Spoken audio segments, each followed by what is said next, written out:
Na ano na ba yan? O katulad niya, tingnan mo kawawa naman to si Cheese Escudero. O si Cheese Escudero pinag-iinitan. O bago tayo matapos, pakinggan muna natin to. Kontrobersyal ang isa sa mga campaign donors ni Senate President Cheese Escudero. Bigyan po natin ng konteksto. Sa storyang nilabas po ng online news agency na Rappler, nakalista ang isang Lawrence Lubiano na top donor ni Escudero noong 2022 elections. Sa ulat po ng Rappler, 30 million ang donation ni Lubiano sa kampanya ni Escudero.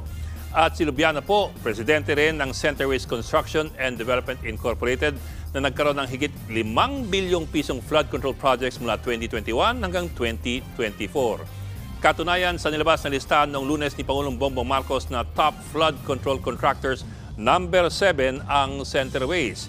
Pero para po malinaw, wala namang sinasabi ang Pangulo na mayroong hocus-pocus sa mga kontratistang ito. Pinalagan agad ito ni Escudero itong report ng Rappler. Anya, malisyoso raw ito. Hindi ata ewan ko yung Center West. Yung Center, yung pangalan yan? Ay, nako. Ito, Center Waste. Kung yung Center Waste, ano yan, yung SunWest? Kung yung Center Waste ay SunWest. Pero nakalagay dito, SunWest Incorporated, co-funded by Zaldico. Imagine, Zaldico nandyan. Iniimbestigahan nyo si Inday Sara, si Zaldico, di nyo maimbestigahan.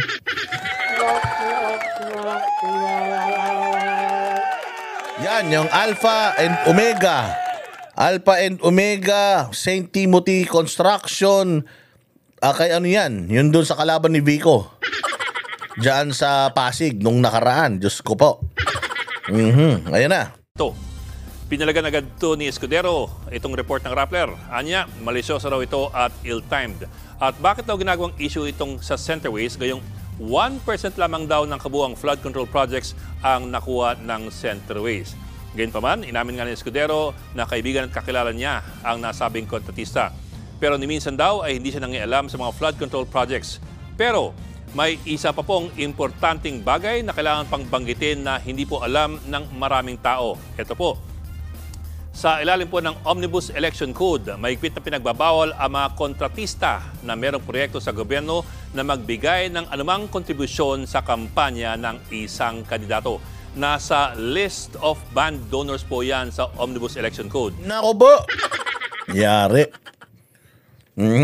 Ito lang, sa akin na, okay yan. Halimbawa si Cheese, bawal to. Anong gagawin natin? Demandan nyo na si Cheese. O kaya, ipa-disqualify nyo na si Cheese kay Garcia. Kaya lang, ano na siya 3 taon na siya nakaupo. Kumilik, ano to? Meron palang ganito.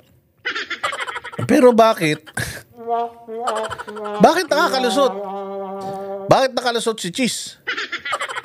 Tangina niyan. Anong nangyayari sa sa Comelec na to?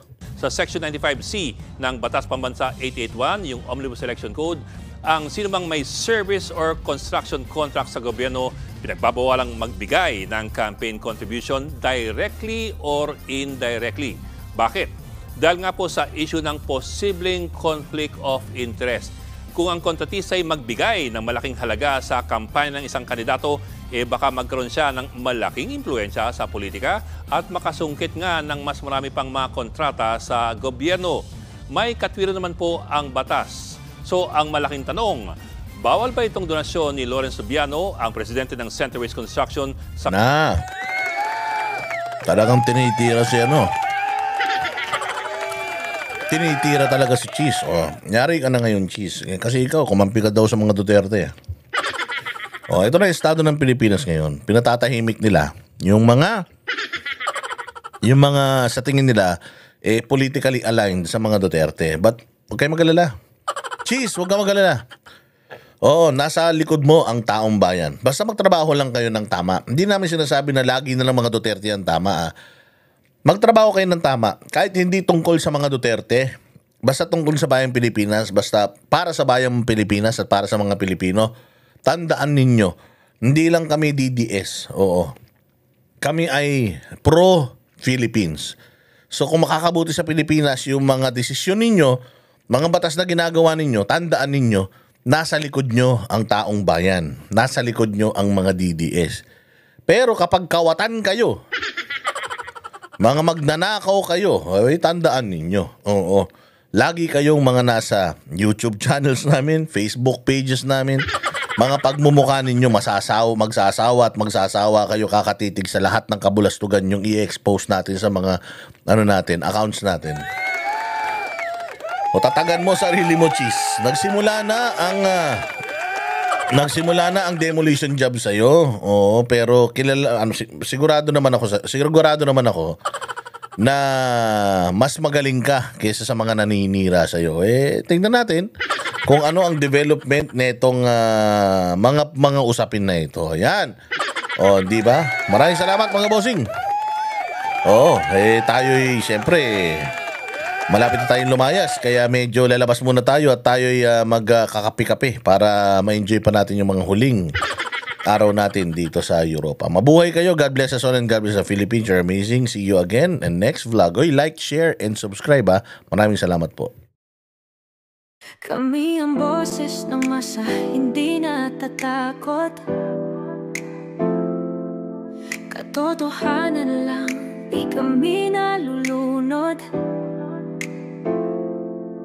Walang bahid ng sismis, lahat ay totoo. Kahit sino ka pa, pag mali ka babanatan ka. Walang pinipili kulay, wala kaming kinikilingan. Basta para sa bayan, kami lalaban. Pag tama palakpakan, pag mali banatan. Di matitinag, di matatakot, para sa bayan tuloy ang sigaw. Sa harap ng kamera, walang halong takot. Mga baluktot, lahat kayo'y tutumba. Ang hustisya at totoo, yun lang ang mahalaga. Kahit sinong harang, di kami matitinag. Walang pinipiling kulay, wala kaming kinikilingan. Basta para sa bayan, kami lalaban.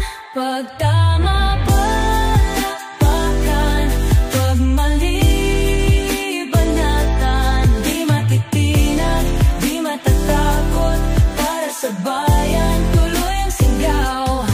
Kung nasa tama ka, ikaw ay aming kasama. Pero pag mali ka, handa ka na bang mabasag? Banateros kami, walang inuunan. Dahil bayan muna, bago ang sarili.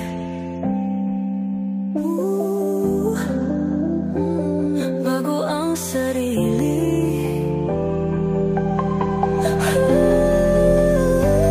Pag tama palakpakan, pag mali banatan.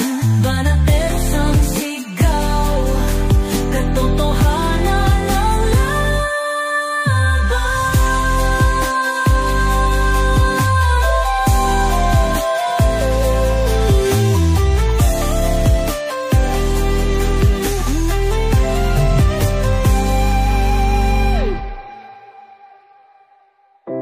Sa harap ng kamera,